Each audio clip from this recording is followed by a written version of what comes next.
ইসলামের একটি বিয়ের কথা যাকে মুতআহ বিয়ে বলা হয়। এই মুতআহ বিয়ে কি? কওমি মাদ্রাসার সিলেবাসভুক্ত বিখ্যাত ফিকহ গ্রন্থ হিদায়ার শরাহ থেকে মুতআহ বিয়ের সংজ্ঞাটি জেনে নিই। আশরাফুল হিদায়া ইসলামিয়া কুতুবখানা খণ্ড 3 পৃষ্ঠা 47। মুতআহ বিবাহের অর্থ, পুরুষ কোন স্ত্রীলোককে বলল, আমি এই পরিমাণ মালের বিনিময়ে এতদিনের জন্য তোমাকে ভোগ করব। ইমাম মালিক রহমতুল্লাহ আলাইহি বলেন এটা জায়েজ আছে, কেননা মূলত এটা জায়েজ ছিল, সুতরাং রহিতকারী সাব্যস্ত হওয়া পর্যন্ত বৈধতা অব্যাহত থাকবে। দর্শক, ইসলামের মুতআহ বিয়ে এবং উইকিপিডিয়া থেকে দেখানো পতিতাবৃত্তি এই দুটো পাশাপাশি রেখে দেখুন সংজ্ঞায় কোনো পার্থক্য আছে কিনা। নেই। তার মানে যে যৌনকর্মীদের অধিকার নিশ্চিত করতে গিয়ে আমাদের কতিপয় মা বোনেরা সম্মানিত আলেমদের মুখে বেশ্যা বলে গাল শুনলেন এবং লক্ষ মানুষের সামনে সেই আলেম ইসলামের হেফাজতকারীদের ইসলামেই পতিতাবৃত্তি ছিল। এখনো তা অনেকের নিকট জায়েজ আছে। নবীজি পতিতা গ্রহণের অনুমতি সাহাবীদেরকে দিয়েছিলেন, নিজেও পতিতা গ্রহণ করেছেন। তারপর এটি হারাম হলো কি হলো না? হারাম হলে এখনো শিয়াদের একটি দল ইমাম আহমদ বিন হাম্বল, ইমাম মালিক রহমতুল্লাহ আলাই এবং ইবনে আব্বাস সহ অনেক সাহাবীদের নিকট এই মুতআহ বিয়ে বা পতিতাবৃত্তি কিভাবে হালাল থাকে আজকের এই ভিডিওতে আমরা রেফারেন্স সহ জানবো বিস্তারিত। প্রথমে বলে রাখছি, কয়েকদিনের অভিজ্ঞতায় দেখেছি কোরআন ও হাদিসের রেফারেন্স দেওয়ার পরেও কেউ কেউ বলছেন আমি জাল হাদিস দেখাই, জাস্ট একটা কিছু বলে যদি তারা ইসলামটাকে রক্ষা করতে পারেন। তাই অনুরোধ করব, স্ক্রিনে দেওয়া আমার প্রতিটি রেফারেন্স আপনারা যাচাই বাছাই করে নেবেন। প্রতিটি হাদিসের রেফারেন্স দেওয়ার পাশাপাশি হাদিসের মান সহিহ নাকি দুর্বল তা স্ক্রিনে প্রদর্শিত হবে। হাদিসের মান যে সহিহ সেখানে আমি হাইলাইট করে দেব, তাই চোখ কান খোলা রেখে ভিডিওটি দেখার অনুরোধ রইল। প্রথমে দেখব পবিত্র কোরআনে মুতআহ বিয়ের বৈধতা। সূরা নিসা 24 নং আয়াতের এই অংশটুকু পড়ুন। ফামাস্তামতাতুম বিহি মিনহুন্না ফাআতুহুন্না উজুরহুন্না ফারিদাহ। তাদের মধ্যে যাদেরকে তোমরা সম্ভোগ করেছো তাদের নির্ধারিত মাহর অর্পণ করবে। তাদেরকে তোমরা সম্ভোগ করেছো এর আরবি শব্দটি ইস্তামতাতুম। এটি অতীতকালীন একটি ক্রিয়াপদ। এর মাসদার বা মূল ধাতু হলো ইস্তিমতা, যার অর্থ হলো সম্ভোগ করা, ভোগ করা। সুলাসি মুজাররাদের মাদ্দা হলো মিম তা আইন, অর্থাৎ মুতআহ শব্দটি থেকেই এসেছে এই ইস্তিমতা শব্দটি। চলুন তাফসীর ইবনে কাসির ইসলামিক ফাউন্ডেশন 3য় খণ্ড পৃষ্ঠা 25-26 থেকে এই আয়াতের তাফসীর দেখে নিই। এই আয়াতের সাধারণ অর্থ দ্বারা মুতআহ বিবাহের সমর্থনে দলিল গ্রহণ করা হয়ে থাকে। তবে এই কথা নিঃসন্দেহে বলা যায় যে ইসলামের প্রথম যুগে ইহা জায়েজ ছিল ও পরে ইহা রহিত করা হয়েছে। ইমাম শাফিঈ রহমতুল্লাহ আলাইহি সহ আলেমদের একটি দল বলেন মুতআহ একবার বৈধ করা হয় কিন্তু তাহাও রহিত করা হয়। মোট কথা 2 বার বৈধ করা হইয়াছে এবং 2 বার রহিত করা হইয়াছে। অপর একদল বলেন ইহা কয়েকবার বৈধ করা হয় এবং কয়েকবার রহিত করা হয়। আলেমদের অন্য একটি দল বলেন ইহা একবার বৈধ করা হইয়াছিল এবং পরে ইহার বৈধতা রহিত করা হয়, অতঃপর ইহাকে বৈধ করা হয় নাই। হযরত ইবনে আব্বাস রাদিয়াল্লাহু তাআলা আনহু সহ সাহাবাদের একটি দল হইতে বর্ণিত হইয়াছে যে প্রয়োজন ও পরিস্থিতি সাপেক্ষে উহা জায়েজ রহিয়াছে। ইমাম আহমদ রহমতুল্লাহ আলাইহি হইতেও উহা বর্ণিত হইয়াছে।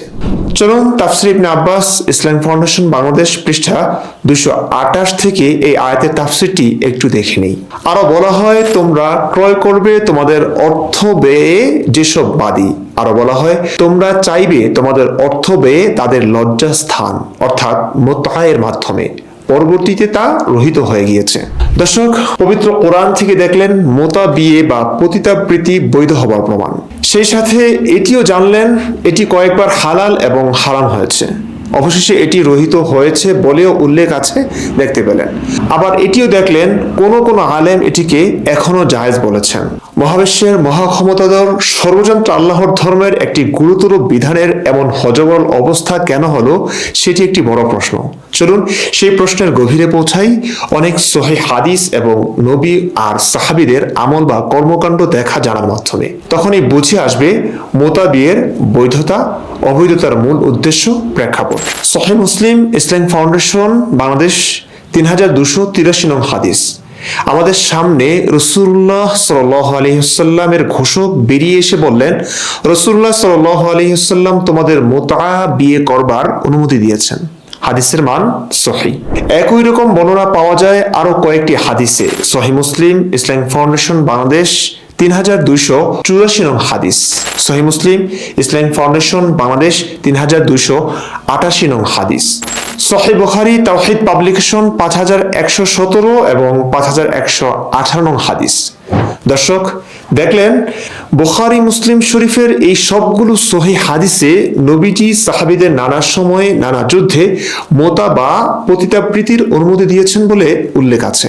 এমনকি মক্কা বিজয়ের বছর মক্কায় প্রবেশকালেও মোতা বিবাহ বৈধ ছিল বলে হাদিস থেকে জানা যায়। সহিহ মুসলিম, ইসলামিক ফাউন্ডেশন বাংলাদেশ 3294 নং হাদিস। আব্দুল মালিক ইবনু রাবি ইবনু সাবরা জোহানি রহমতুল্লাহ আলাইহি থেকে পর্যায়ক্রমে তার পিতা ও দাদার সূত্রে বর্ণিত, তিনি অর্থাৎ দাদা বলেন, মক্কা বিজয়ের বছর আমাদের মক্কা প্রবেশকালে রাসূলুল্লাহ সাল্লাল্লাহু আলাইহি ওয়াসাল্লাম আমাদের মোতা বিবাহের অনুমতি দান করেন। তিনি আমাদের তা থেকে বিরত থাকার নির্দেশ না দেওয়া পর্যন্ত নারীর সঙ্গ ত্যাগ করে বের হয়ে আসেনি। সম্মানিত দর্শক, দয়াল নবীজির আদেশে তার সাহাবীরা ততক্ষণ পর্যন্ত অর্থের বিনিময়ে নারী ভোগ করে গেছেন যতক্ষণ না নবী নিষেধ করেছেন। বুখারী শরীফ তাওহীদ পাবলিকেশন হাদিস নং 5119 থেকে জানা যায়, যে কোনো পুরুষ এবং মহিলা উভয়ে মোতা করতে একমত হলে তাদের পরস্পরের এই সম্পর্ক 3 রাতের জন্য গণ্য হবে।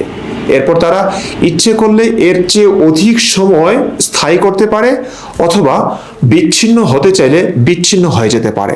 এই হাদিসে রাসূল মোতা বিয়ের মেয়াদকাল নির্দিষ্ট করে দিলেন। কেউ অর্থের বিনিময়ে নারী ভোগ করতে চাইলে তাদের এই চুক্তি 3 রাতের জন্য গণ্য হবে। এরপর তাদের ঐচ্ছিক ব্যাপার, চাইলে সময় বাড়াবে নয়তো বিচ্ছিন্ন হয়ে যাবে। দয়াল নবীজি তার সাহাবীদের প্রতি ভীষণ দয়াপরবশ ছিলেন। নারীদের ভোগ করবার ক্ষেত্রে সময়টা পর্যন্ত নির্দিষ্ট করে দিলেন। অন্যান্য হাদিস থেকে বিষয়টি আরো স্পষ্ট হয়ে ওঠে। নবীর অনুমতি পেয়ে সাহাবেরা যখন উদ্বেল ও উত্তপ্ত হয়ে উষ্ণ শিষ্ণ মোবারক নিয়ে নারীদের শরীর কিনতে যেতেন, তখন সে নারীরা যৌনকর্মের মেয়াদ নির্দিষ্টকরণ ব্যতীত এই চুক্তিতে আবদ্ধ হতে রাজি হতে চাইছিলেন না। সাহাবীরা সমস্যাটি দয়াল নবীর কাছে জানাতেই দয়াল নবীজি সাথে সাথে বলে দিলেন, তাইলে মেয়াদ নির্দিষ্ট করে নাও। সুনান ইবনে মাজাহ 1962 নং হাদিসটি পড়ুন। সাবরা রাহমাতুল্লাহি আলাইহি থেকে বর্ণিত, তিনি বলেন, আমরা রাসূলুল্লাহ সাল্লাল্লাহু আলাইহি ওয়াসাল্লামের সাথে বিদায় হজে রওনা হলাম। সাহাবীগণ বললেন, হে আল্লাহর রাসূল, স্ত্রীহীন অবস্থায় থাকা আমাদের জন্য কষ্টকর হয়ে দাঁড়িয়েছে। তিনি বলেন, তাহলে তোমরা এসব মহিলাদের সাথে মুতআ করো, অর্থাৎ সাময়িকভাবে উপকৃত হও। অতএব আমরা তাদের সান্নিধ্যে পৌঁছলাম, কিন্তু তারা আমাদের এবং তাদের মাঝে নির্দিষ্ট মেয়াদ নির্ধারণ ব্যতীত আমাদের সঙ্গে বিবাহ বসতে অস্বীকার করলো। সাহাবীগণ বিষয়টি রাসূলুল্লাহ সাল্লাল্লাহু আলাইহি ওয়াসাল্লামের নিকট উল্লেখ করলে তিনি বলেন, তাহলে তোমাদের ও তাদের মাঝে মেয়াদ নির্দিষ্ট করে নাও। নবীর সমস্ত কথাই নাকি আল্লাহর পক্ষ থেকে হয়। সূরা নাজমের আয়াত 3 এবং 4 পড়ুন। ওমা ইয়ানতিকু আনিল হাওয়া, আর তিনি মন গড়া কথা বলেন না। ইন হুয়া ইল্লা ওয়াহয়ু ইউহা, তা তো ওয়াহী যা তার প্রতি প্রত্যাদেশ হয়। একটি জনপ্রিয় ফার্সি শের আছে যা অনেক ইসলামী বক্তাই মাহফিলগুলোতে সুর করে গেয়ে থাকে। মোহাম্মদ হারগিজ না গুফতা তা না গুফতা জিব্রাইল, জিব্রাইল হারগিজ না গুফতা তা না গুফতা রব্বুল আলামিন। মোহাম্মদ ততক্ষণ পর্যন্ত বলেন না যতক্ষণ না জিব্রাইল তাকে বলেন, আর জিব্রাইল ততক্ষণ পর্যন্ত বলেন না যতক্ষণ না তাকে রব্বুল আলামিন বলেন। প্রশ্ন হলো, সেক্স, নারী, বিয়ে এসব ক্ষেত্রেই আমাদের রব্বুল আলামিন নবীর কাছে সাথে সাথে জিব্রাইলকে পাঠিয়ে দিতেন। অন্য অনেক বিষয়ে তো নবীজির কাছে ওহী আসতে অনেক সময় লাগতো, যেগুলো একটু কঠিন, জানাশোনার ব্যাপার আছে, হিসেব মিলছে না কোনোভাবেই। যাই হোক দর্শক, জানলেন যৌনকর্মের সময় নির্ধারণ করার পর সাহাবীরা নারীদের সঙ্গে যৌনকর্ম করতেন। প্রশ্ন হলো, রাসূলের যুগে কত টাকা বা কি পরিমাণ অর্থের বিনিময়ে একজন নারীর শরীর সাহাবা কেরাম রাদিয়াল্লাহু তাআলা আনহুমগণ কিনতেন? দর্শক, সহিহ হাদিস থেকে জানা যায় অতি ক্ষুদ্র সামান্য তুচ্ছ বিষয়ের বিনিময়ে রাসূলের যুগে একজন নারীর শরীর পাওয়া যেত। সাহাবীরা একটি তুচ্ছ চাদরের বিনিময়ে নারীর শরীর কিনতেন। চলুন সহিহ হাদিস থেকে দেখে নেই। একটু আগে বর্ণিত হাদিসের শেষাংশে আছে, পড়ুন সুনান ইবনে মাজাহ 1962 নং হাদিসের শেষাংশ। অতএব আমি ও আমার এক চাচাতো ভাই এই উদ্দেশ্যে বের হলাম। তার সাথে ছিল একটি চাদর এবং আমার সাথেও ছিল একটি চাদর। তার চাদরটি ছিল আমার চাদর থেকে বেশি সুন্দর, আর আমি ছিলাম তার চাইতে অধিক যুবক। আমরা দুজন এক নারীর নিকট আসলাম। সে বলল, চাদর দুটি তো একই মানের। অতঃপর আমি তাকে বিবাহ করলাম এবং তার কাছেই ওই রাত কাটালাম। ভোরে আমি ফিরে এলাম। সম্পূর্ণ হাদিসটি দেখে নিতে পারেন এবং একই রকম তথ্য আরো অনেক হাদিসে আছে। সহিহ মুসলিম, ইসলামিক ফাউন্ডেশন বাংলাদেশ 3280 নং হাদিস। কায়েস রহমতুল্লাহ আলাইহি থেকে বর্ণিত, তিনি বলেন, আমি আব্দুল্লাহ রাদিয়াল্লাহু তাআলা আনহুকে বলতে শুনেছি, আমরা রাসূলুল্লাহ সাল্লাল্লাহু আলাইহি ওয়াসাল্লামের সঙ্গে জিহাদে অংশগ্রহণ করতাম এবং আমাদের সঙ্গে আমাদের স্ত্রীগণ থাকতো না। আমরা বললাম, আমরা কি খাসি হব না? তিনি আমাদের তা থেকে নিষেধ করলেন। তারপর তিনি পরিধেয় বস্ত্রদানের বিনিময়ে আমাদের নির্দিষ্ট কালের জন্য নারীদের বিবাহ করার নির্দেশ দিলেন। আরো আছে সুনান নাসাই, ইসলাম ফাউন্ডেশন বাংলাদেশ 3371 নং হাদিস। সহিহ মুসলিম, ইসলাম ফাউন্ডেশন বাংলাদেশ 3295 নং হাদিস। আমরা তার নিকট মুতা বিবাহের প্রস্তাব দিলাম এবং আমাদের চাদর তার সামনে পেশ করলাম। সহিহ মুসলিম হাদিস একাডেমি 3311 নং হাদিস। আমরা প্রস্তাব দিলাম, আমাদের দুজনের কারো সাথে তোমার মুতা বিবাহ কি সম্ভব? সে বলল, তোমরা কি বিনিময় দিবে? তাদের প্রত্যেকে নিজ নিজ চাদর মেলে ধরল। দর্শক জানলেন, সাহাবা কেরাম রাদিয়াল্লাহু তাআলা আনহুগণ পরনের একটি চাদরের মতো তুচ্ছ মূল্যে নারীর সাথে যৌনকর্ম করতেন। নবীর যুগে এতই সস্তা ছিল নারীর শরীর। ইসলাম নারীকে এতই সম্মান দিয়েছে, যার নমুনা দেখলেন আপনারা। প্রিয় দর্শক, প্রশ্ন আরো জাগে, ইসলাম এই পতিতাবৃত্তি বা সাময়িক বিয়েটি হালাল কেন করলো? তারপর আবার হারাম, আবার হালাল, এভাবে এত কনফিউজড কেন হলেন নবী এবং তার আল্লাহ?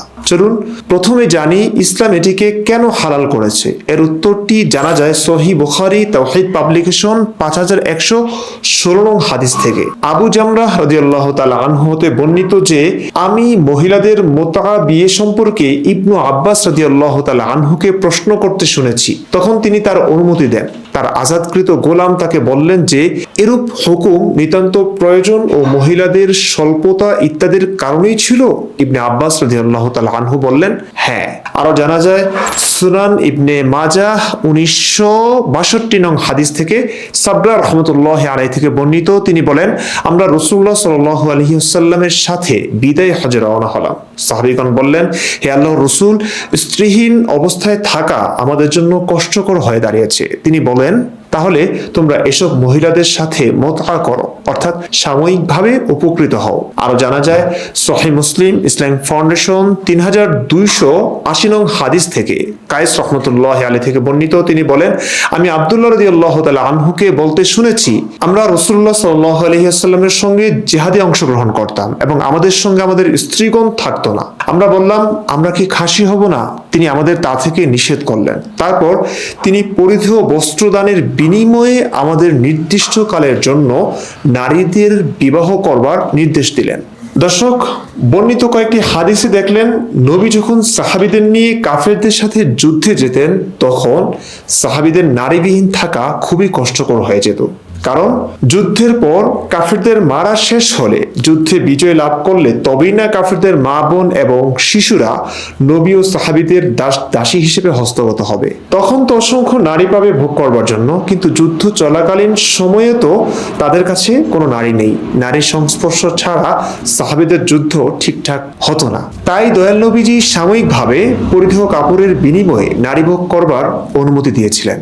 পরে যখন এক এক সাহাবীর ভাগে অনেক অনেক যুদ্ধবন্দী নারী দাসী হিসাবে আসতে লাগলো, তখন তো তাদের অর্থের বিনিময়ে নারীর শরীর ভোগ করবার প্রয়োজন হতো না। বিনা পয়সায় নারী ভোগ করা গেলে খামোখা বোকার মতো অর্থ দিয়ে নারীর শরীর কেনার মানেই হয় না। মোতাবিয়ে এ কারণেই হারাম করে দেওয়া হয়েছে। নবী মুহাম্মদ যদি একবার হালাল, আবার হারাম, আবার হালাল, তারপর আবার হারাম, এভাবে কয়েকবার হালাল হারাম করতে থেকেছেন তার জীবদ্দশায়, তবে শেষবার কিয়ামত অবধি যে হারাম করে গেছেন সেটি কিন্তু সহিহ হাদিস থেকেই পাওয়া যায়। উদাহরণস্বরূপ সুনান ইবনে মাজাহ 1962 নং হাদিসটির দিকে আবার নজর দিন। বিদায় হজের দিন দয়াল নবীজি সাহাবীদের মোতাবিয়ার অনুমতি দিলে সাহাবীরা হজের মতো ইবাদতপূর্ণ সময়কালে নারীদের শরীর কেনাবেচা লিপ্ত হয়ে নারীভোগ করতে লাগলেন। রাতভর সাহাবীরা নারীদের সাথে মौज-मस्ती করে ভোরে এসে শুনলেন রাসূলুল্লাহ সাল্লাল্লাহু আলাইহি ওয়াসাল্লাম কাবা ঘরের দরজা ও রুকুনের মাঝখানে দাঁড়িয়ে বলছিলেন, হে লোক সকল, আমি তোমাদের মুতআ বিবাহের অনুমতি দিয়েছিলাম, এখন তোমরা শুনে নাও যে আল্লাহ কিয়ামত পর্যন্ত এই প্রকার বিবাহ হারাম করেছেন।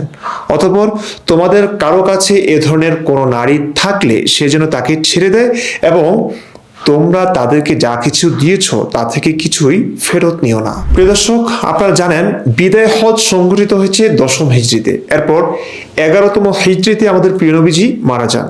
জানি না প্রিয় নবীজি তার মৃত্যু ঘণ্টা বাজার পূর্ব সংকেত পেয়েছিলেন কিনা, কিংবা বৃদ্ধ হওয়ায় নারীভোগের ইচ্ছে আকাঙ্ক্ষায় ভাটা পড়েছিল কিনা। তিনি হয়তো ভাবলেন, আর কত, বয়স তো কম হয়নি, নারীভোগের অঙ্গটিও ঠিকঠাক কাজ করছে না, আমি যেহেতু পারছি না ভোগ করতে, পারবো না ভোগ করতে, এবার অন্যদেরও নিষেধ করে দিয়ে যাই। এটা প্রিয় নবীজির একান্ত ব্যক্তিগত ইচ্ছা, আমার কিছু বলার নাই। তবে একটা সময় আমিও বিশ্বাস করতে পারছিলাম না আমাদের নবীও যে এত এত স্ত্রী দাসী থাকার পরেও অর্থের বিনিময়ে নারীর শরীর ভোগ করতে পারে।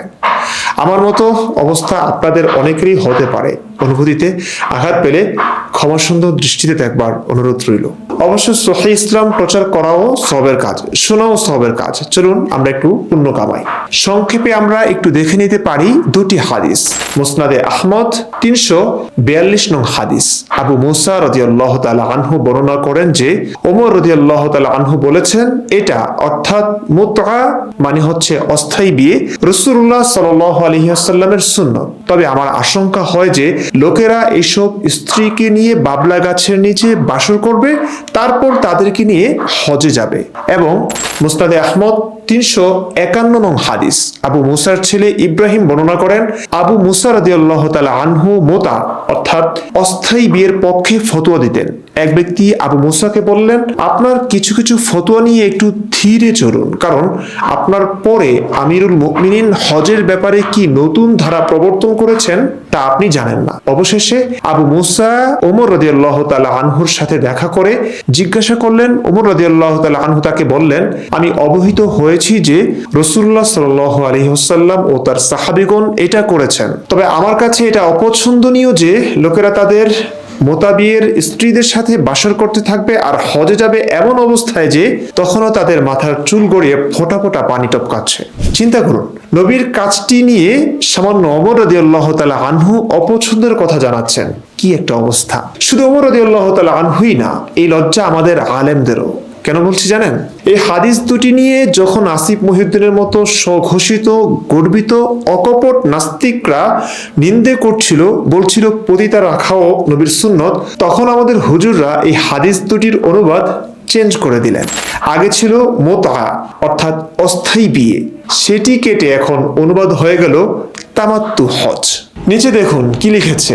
লাল মার্ক করা অংশের অনুবাদ সঠিক না হওয়ার কারণে তা সংশোধন করা হলো। হাদিস বিটি অ্যাডমিন, মানে এটি একটি হাদিসের অনলাইন প্ল্যাটফর্ম। চিন্তা করুন, শত শত বছর ধরে তারা মুতআ শব্দের অর্থ নিয়ে ভুলের মধ্যে ছিলেন, হঠাৎ সেই ভুল সংশোধন করতে হলো। ভাবা যায় কি পরিমাণ প্যারা যে আসিফ মহিউদ্দিনরা দিচ্ছেন এই মুমিন বান্দাদের, তা স্বচক্ষে দেখলেন। এই প্যারা দেওয়ার জন্য আসিফ মহিউদ্দিনকে তীব্র নিন্দা জানাচ্ছি আমি, আপনারাও জানাতে পারেন। সাথে সাথে আমার প্রাণপ্রিয় মুমিন ভাই বোনদের অনুরোধ করব ইহুদি খ্রিস্টানদের প্রতি কৃতজ্ঞতা প্রকাশ করতে। ওনাদের প্রযুক্তি না থাকলে এভাবে হাদিসের অনুবাদ সংশোধন করতে পারতেন না। যদিও লাভ হয়নি তেমন, কারণ ওয়েবসাইটে এডিট করা গেলেও কাগজে ছাপা বইয়ে কিন্তু কলঙ্ক রয়েই গেছে। বইয়ে দেখুন সেই অনুবাদেই রয়ে গেছে যে অস্থায়ী বিয়ে রাসূলুল্লাহ সাল্লাল্লাহু আলাইহি ওয়াসাল্লামের সুন্নাত। দর্শক দেখলেন, আমাদের প্রিয় নবীজির কর্মকাণ্ডে ওমর রাদিয়াল্লাহু তাআলা আনহু লজ্জিত, আমাদের এই যুগের মুমিনরাও লজ্জিত, আলেম ওলামারাও লজ্জিত। এসব দেখে সত্যি খারাপ লাগে। বলতে ইচ্ছে হয় যে, হে প্রিয় নবী, আপনি এমন কাজ কেন করতে গেলেন? এতগুলো স্ত্রী দাসী আপনার ছিল সেগুলো নিয়ে সন্তুষ্ট থাকতে পারতেন, এটা না করলেও তো পারতেন। প্রিয় দর্শক, এই হাদিস দুটির অনুবাদ কেন চেঞ্জ করতে হলো, কিভাবে করা গেল, সে নিয়ে এখন আলোচনা আর বাড়াতে চাচ্ছি না। আরেকটি ভিডিও না হয় হতে পারে এ নিয়ে। তবে আমার কাছে এটি অমানবিক নয় যে রাসূল সাল্লাল্লাহু আলাইহি ওয়াসাল্লাম অর্থের বিনিময়ে দ্বিপাক্ষিক চুক্তিতে সম্মতিতে নারীর শরীর ভোগ করেছেন, এটি মানা যায়। কিন্তু সহিহ বুখারী তাওহীদ পাবলিকেশন 5255 নং হাদিস থেকে জানতে পারি, নবী এক বালিকা মেয়েকে বাগানে নিয়ে গিয়ে, বলতে পারছি না, লজ্জা লাগছে, চলুন সরাসরি হাদিসটি পড়ি। আবু উসাইদ রাদিয়াল্লাহু তাআলা আনহু হতে বর্ণিত, তিনি বলেন, আমরা নবী সাল্লাল্লাহু আলাইহি ওয়াসাল্লামের সঙ্গে বের হয়ে সাওত নামক বাগানের নিকট দিয়ে চলতে চলতে দুটি বাগান পর্যন্ত পৌঁছলাম এবং এ দুটির মাঝে বসলাম। তখন নবী সাল্লাল্লাহু আলাইহি ওয়াসাল্লাম বললেন, তোমরা এখানে বসে থাকো। তিনি ভিতরে প্রবেশ করলেন। তখন নু'মান ইবনে শারাহিলের কন্যা উমাইয়ার খেজুর বাগান স্থিত ঘরে জাউনিয়াকে আনা হয়, আর তার খেদমতের জন্য ধাত্রীও ছিল। নবী যখন তার কাছে গিয়ে বললেন, তুমি নিজেকে আমার কাছে সমর্পণ করো, তখন সে বলল, কোন রাজকুমারী কি কোনো বাজারিয়া ব্যক্তির কাছে নিজেকে সমর্পণ করে? রাবী বলেন, এরপর তিনি তার হাত প্রসারিত করলেন তার শরীর রাখার জন্য, যাতে সে শান্ত হয়। সে বলল, আমি আপনার থেকে আল্লাহর নিকট পানাহ চাই। তিনি বললেন, তুমি উপযুক্ত সত্তারই আশ্রয় নিয়েছো। এরপর তিনি সাল্লাল্লাহু আলাইহি ওয়াসাল্লাম আমাদের নিকট বেরিয়ে আসলেন এবং বললেন, হে আবু উসাইদ, তাকে দুখানা কাতান কাপড় পরিয়ে দাও এবং তাকে তার পরিবারের নিকট পৌঁছিয়ে দাও। প্রিয় দর্শক, হাদিসটি শুনলেন, দেখলেন, পড়লেন, বুঝলেন কিছু? আবার পড়ুন, বারবার পড়ুন। সারমর্ম এটি, রাসূলের সাহাবীরা তাদের প্রিয় নবীজির জন্য কোনো জঙ্গলে বা বাগানে এক বালিকা মেয়েকে ধরে বেঁধে নিয়ে রাখলেন, না স্ত্রী না দাসী, শুধু অজ্ঞাত এক নারী। ইতিপূর্বে মেয়েটির শরীর নগ্ন করা হয়েছে। নারী লিপ্সাহীন নবী মেয়েটিকে বললেন, তুমি নিজেকে আমার কাছে সমর্পণ করো। মেয়েটি কি প্রিয় নবীজির সম্মানে তার দেহটিকে দান করে দিলেন প্রিয় নবীজির কাছে? না প্রিয় দর্শক, তখন সে বলল, কোন রাজকুমারী কি কোনো বাজারিয়া ব্যক্তির কাছে নিজেকে সমর্পণ করে? আসিফ মহিউদ্দিন ভাইয়ের লাইভ দেখে দেখে মাথা নষ্ট হওয়া মেয়েটি মান ইজ্জত হালুয়া করে দিল আমাদের প্রিয় নবীজির। নবীজিও নাছোর বান্দা, মান ইজ্জত হালুয়া করে দেওয়ার পরেও দয়াল নবীজি তার পবিত্র হস্ত মোবারক মেয়েটির বিবস্ত্র শরীরে প্রসারিত করলে অসহায় মেয়েটি বলল, আমি আপনার থেকে আল্লাহর নিকট পানাহ চাই। আল্লাহ যার নাম করে নবীজি এত কিছু করেছেন করলেন, সে আল্লাহর নাম নেওয়ায় মেয়েটি রক্ষা পেল। এরপর নবী বললেন, তুমি উপযুক্ত সত্তারই আশ্রয় নিয়েছ।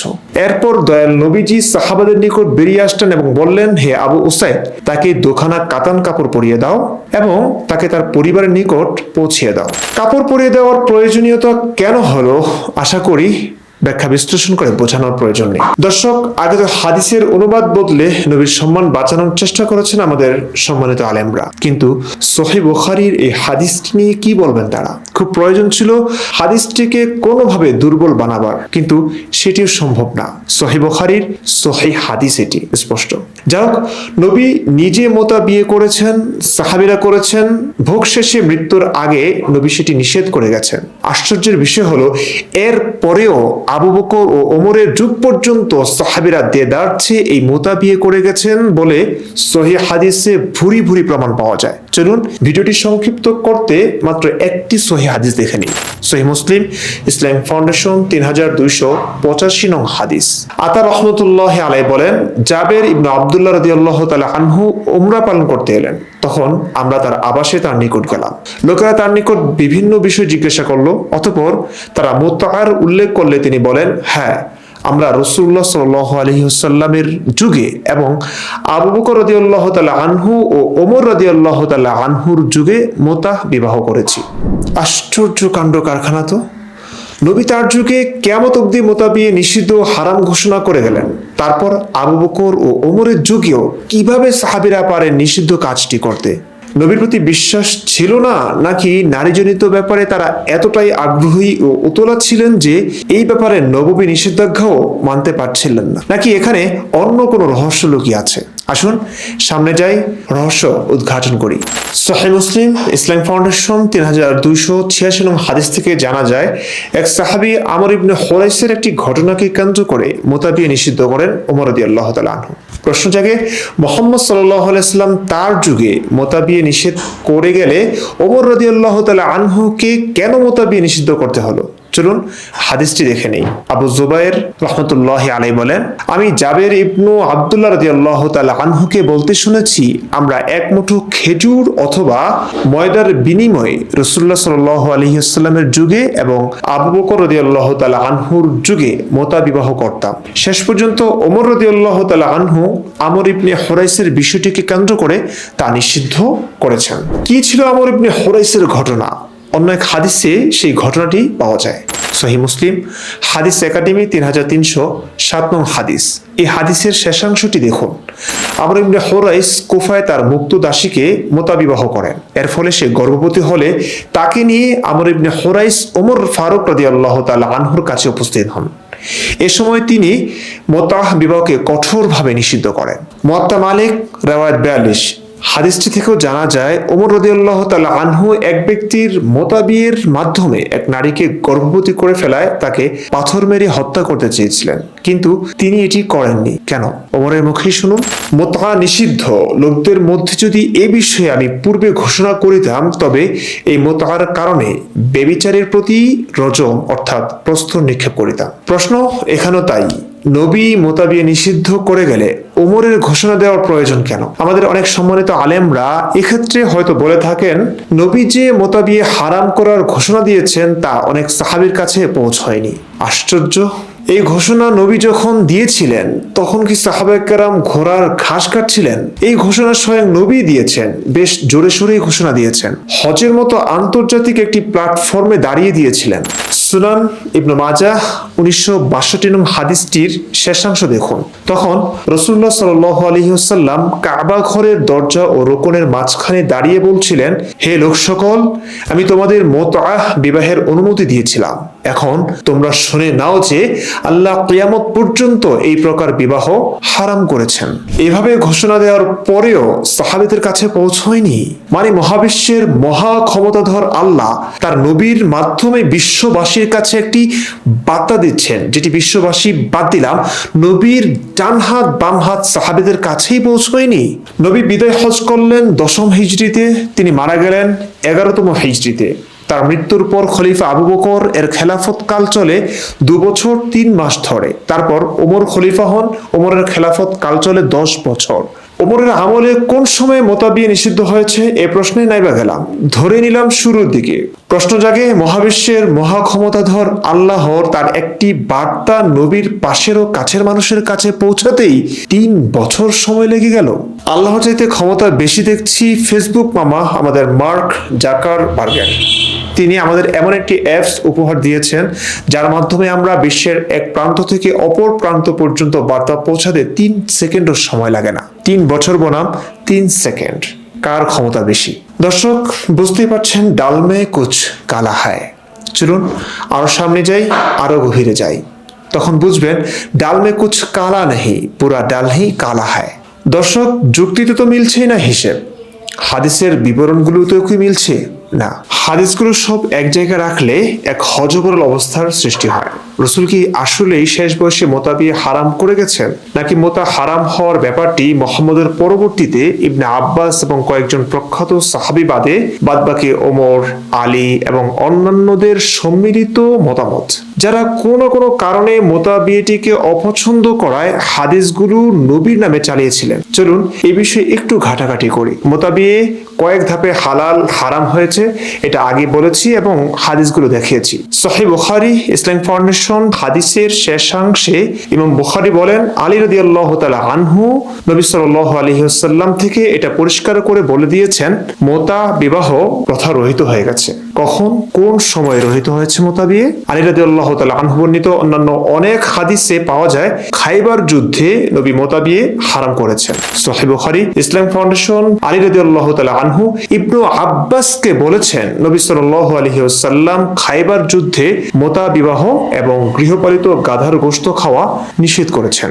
একই বর্ণনা পাওয়া যায় সুনানে নাসাই, ইসলাম ফাউন্ডেশন 3370 নং হাদিসে। আলী ইবনে আবু তালিব রাদিয়াল্লাহু তাআলা আনহু বলেছেন রাসূলুল্লাহ সাল্লাল্লাহু আলাইহি ওয়াসাল্লাম খাইবারের দিন মেয়েদের সাথে মুতআ করা হতে নিষেধ করেছেন। একই বর্ণনা পাওয়া যায় সুনানে নাসাই, ইসলাম ফাউন্ডেশন 4335 নং হাদিসে। আলী রাদিয়াল্লাহু তাআলা আনহু ইবনে আব্বাস রাদিয়াল্লাহু তাআলা আনহুকে বললেন রাসূলুল্লাহ সাল্লাল্লাহু আলাইহি ওয়াসাল্লাম খাইবারের দিন মুতআ বিবাহ এবং গৃহপালিত গাধার গোশত খেতে নিষেধ করেন।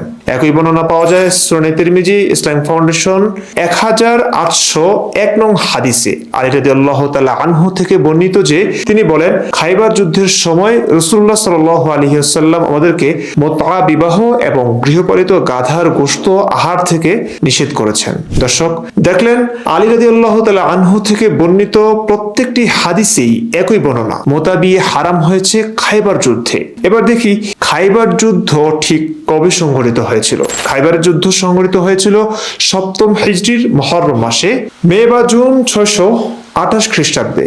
এরপর মক্কা বিজয়ের সময় মুহাম্মদ আবারও মুতা বিবাহের অনুমতি দেন।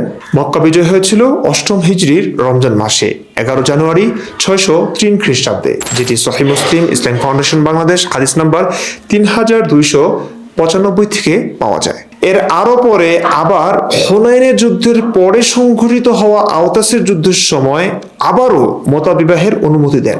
হুনাইনের যুদ্ধ হয়েছিল মক্কা বিজয়ের পরপর 8ম হিজরি শাওয়াল মাসে। এই হুনাইন যুদ্ধের পরপর 8ম হিজরি শাওয়াল মাসেই সংঘটিত হয়েছে আওতাসের যুদ্ধ।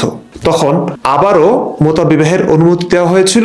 সহিহ মুসলিম, ইসলাম ফাউন্ডেশন 3288 নং হাদিস থেকে যা জানা যায়। এরপর বিদায় হজে মুহাম্মদ আবারও মুতা বিবাহের অনুমতি দিয়ে তারপর আবার নিষিদ্ধ করে দেন। সুনান ইবনে মাজাহ 1962 নং হাদিস থেকে যা জানা যায়। বিদায় হজ সংঘটিত হয়েছে 10ম হিজরি জিলহজ মাসে। এটাই সর্বশেষ মুতা সম্পর্কিত হাদিস, সর্বশেষ নিষিদ্ধকরণ, যা বোঝা যায় হাদিসের ভাষা থেকে। এখন তোমরা শুনে নাও যে আল্লাহ কিয়ামত পর্যন্ত এই প্রকার বিবাহ হারাম করেছেন।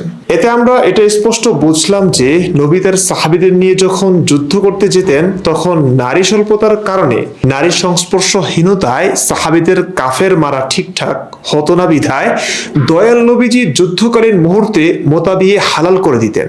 আবার যুদ্ধ শেষে দাসী অর্জনের পর টাকার বিনিময়ে নারী ভোগের প্রয়োজন না থাকায় সেটিকে নিষেধ করে দিতেন। কিন্তু একটি ব্যাপার খুবই ঘোলাটে, আলী রাদিয়াল্লাহু তাআলা আনহু বর্ণিত হাদিসে যে আছে খাইবার যুদ্ধে মুতা বিয়ে হারাম করেছেন এবং সেটি তিনি ইবনে আব্বাসকে বলেছেন, অথচ সেই ইবনে আব্বাসই কিন্তু মুতা বিয়ে হালাল হওয়ার ফতোয়া দিতেন। আবারও হাদিসগুলো দেখে নিতে পারেন। আলী রাদিয়াল্লাহু তাআলা আনহু ইবনে আব্বাস রাদিয়াল্লাহু তাআলা আনহুকে বললেন রাসূলুল্লাহ সাল্লাল্লাহু আলাইহি ওয়াসাল্লাম খাইবারের দিন মুতআ বিবাহ এবং গৃহপালিত গাধার গোশত খেতে নিষেধ করেন। আলী যখন ইবনে আব্বাসকেই বলেছেন এই কথা, তাহলে তিনি কেন মুতা বিয়ের পক্ষে কথা বললেন?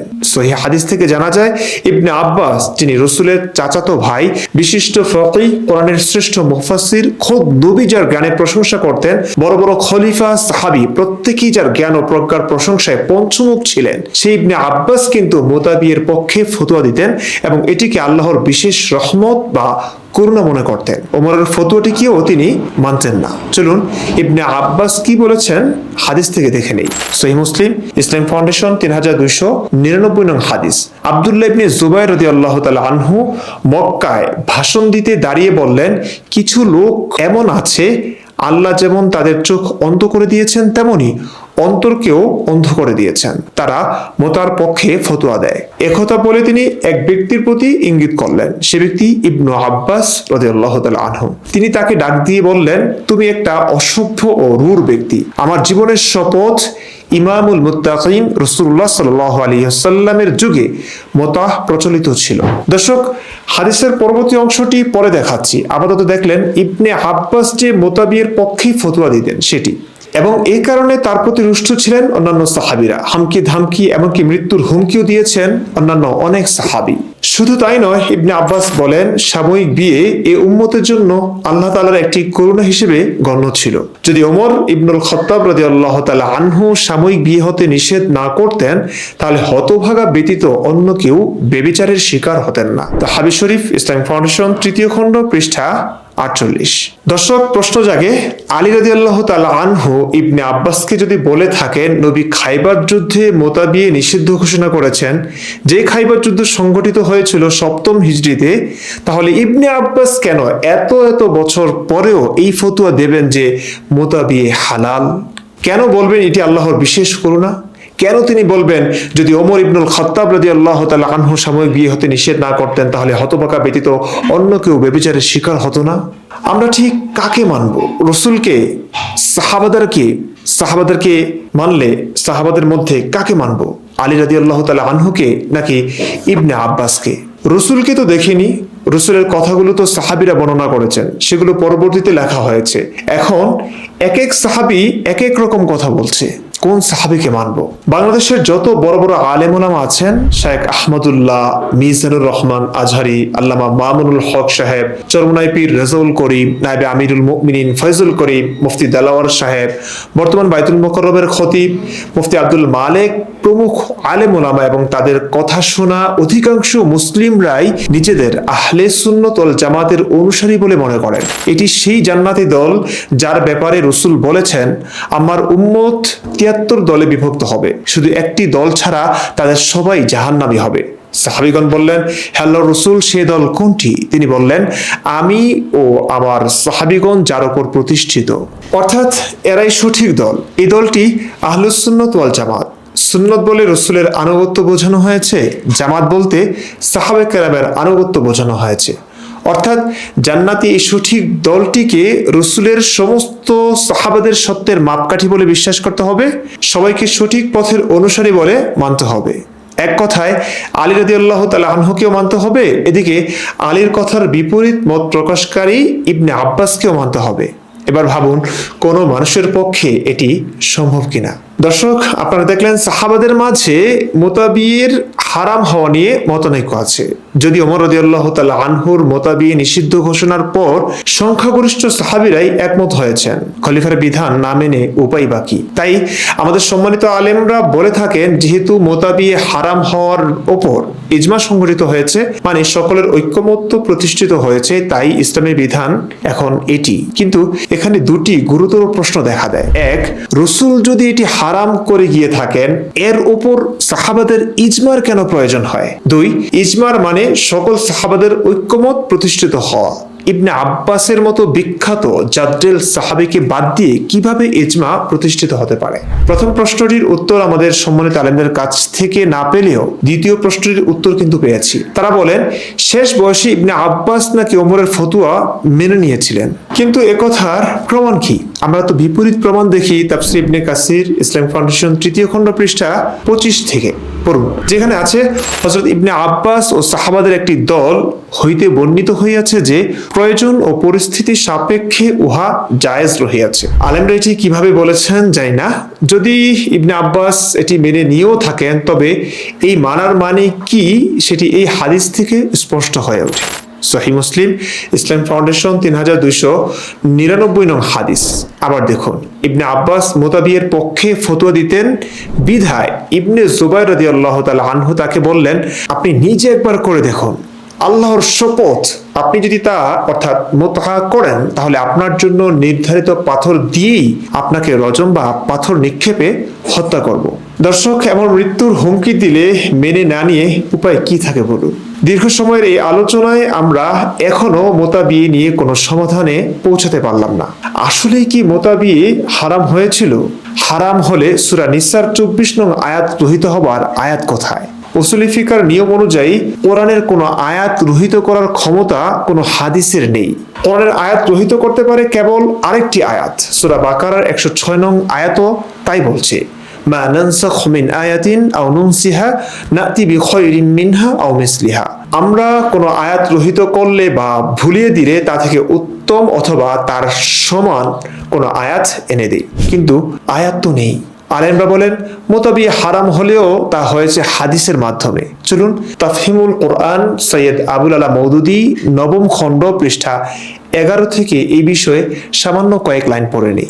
কাজেই একথা বলাই বেশি নির্ভুল যে মোতা বিয়ে কোরআন মাজিদের কোনো সুস্পষ্ট ঘোষণার মাধ্যমে নয়, বরং নবী সাল্লাল্লাহু আলাইহি ওয়াসাল্লামের সুন্নতের মাধ্যমেই হারাম হয়েছে। প্রশ্ন আসে, আল্লাহ প্রদত্ত একটি বিধান নবী হারাম করবেন কিভাবে?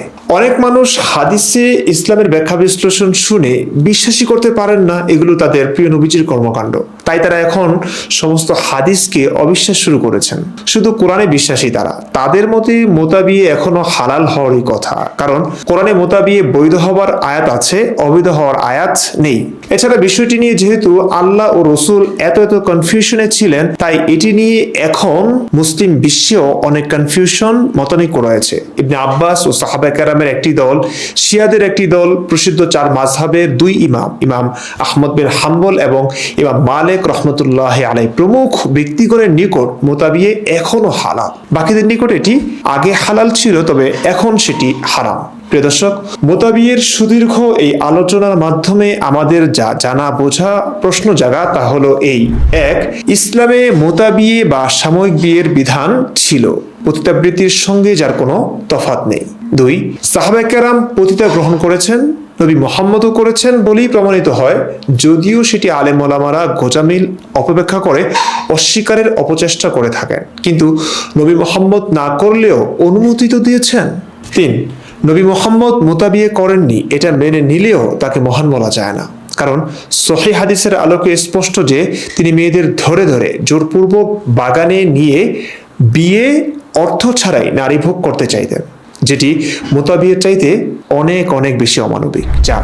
মোতা বিয়ে কখনো হালাল কখনো হারাম, এভাবে কয়েক দফায় হালাল হারাম হওয়ার এই চক্রে এটি অযৌক্তিক হওয়ার পাশাপাশি ইসলাম যে মহাক্ষমতাধর সৃষ্টিকর্তার ধর্ম তা মানা যায় না, কারণ আল্লাহ যিনি আগে পরের সবকিছুর ভালো মন্দ জানেন, তিনি এত কনফিউজড হতে পারেন না কোনো বিষয়ে। 5. ইসলামে এটিকে হালাল করা হয়েছে নারী স্বল্পতার কারণে, যুদ্ধে মানুষ মারতে সহায়ক ভূমিকা পালন করবার জন্য, যেটি একটি জঘন্যতম অমানবিক কাজ। 6. সর্বশেষ এটি রহিত হয়েছে কি হয়নি সে নিয়ে রয়েছে যথেষ্ট অস্পষ্টতা এবং ধোঁয়াশা, যেটি আল্লাহ প্রদত্ত একটি ধর্মের ক্ষেত্রে মানা যায় না কোনোভাবেই। 7. যখন মানুষের এই আইন, এটি মানুষের প্রয়োজনে এটি বারবার পরিবর্তিত হয়েছে, বৈধ অবৈধ হয়েছে, এখনও তা মানুষের প্রয়োজনে বৈধ অবৈধ দুটি হওয়ার দাবি রাখে। 8. বর্তমান পতিতাবৃত্তি আর ইসলামের পতিতাবৃত্তি দুটোর দিকে দৃষ্টিপাত দিলে ইসলামের পতিতাবৃত্তিটিকে বহুগুণ অমানবিক বলা যায়, কারণ ইসলাম এই অনুমতি দিয়েছে যুদ্ধক্ষেত্রে, মানুষ মারবার ক্ষেত্রে সাহাবীদের সহায়তা করেছে। 9. আজ যারা যৌনকর্মীদের অধিকার নিশ্চিত করবার দাবি তুলেছে, হুজুররা ইসলামের নাম করেই তাদের এই কাজটিকে অসভ্যতা বলছেন, সেই নারীদের বেশ্যা বলে গাল দিচ্ছেন, যেটি কোনোভাবেই মানা যায় না। অন্তত ইসলামের দোহাই দিয়ে কোনো নারীকে বেশ্যা বলা বা যৌনকর্মীদের ঘৃণার দৃষ্টিতে দেখা কোনোভাবেই যুক্তিযুক্ত না। 10. মোতা বিয়ে কি অবজেক্টিভ মরালিটি নাকি সাবজেক্টিভ মরালিটি?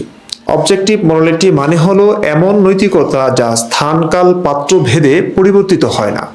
মুসলিমদের দাবি অনুসারে ইসলাম নৈতিকতা শেখায় এবং এটি স্থান কাল পাত্র ভেদে পরিবর্তনযোগ্য না, অর্থাৎ অবজেক্টিভ মরালিটি। দাবি অনুসারে অবজেক্টিভ মরালিটি আসে উচ্চতর কোনো ঐশ্বরিক সত্তা থেকে, সরাসরি সৃষ্টিকর্তার পক্ষ থেকে, আর এর বিপরীত হলো সাবজেক্টিভ মরালিটি, যা স্থান কাল পাত্র ভেদে বদলে যায়। অথচ মোতা বিয়ের ক্ষেত্রে আমরা দেখেছি নবী কখনো নিজ বা সাহাবাদের প্রয়োজনে এটিকে হারাম, কখনো হালাল করেছেন। প্রশ্ন আসে, এটি অবজেক্টিভ মরালিটি কিভাবে হয়? 11. ইসলামের হেফাজতকারীরা আসলে কোন ইসলামকে হেফাজত করতে গিয়ে নারী সংস্কার কমিশনের নারীদের বেশ্যা বলে গালি দিয়েছেন, হুঙ্কার দিয়েছেন, এত তর্জন গর্জন ছেড়েছেন? বলাৎকার, শিশু ধর্ষণ, যা প্রতিটি মাদ্রাসার নিত্য নৈমিত্তিক ঘটনা, সে তো এই পতিতাবৃত্তির চাইতে বহু গুণ জঘন্য।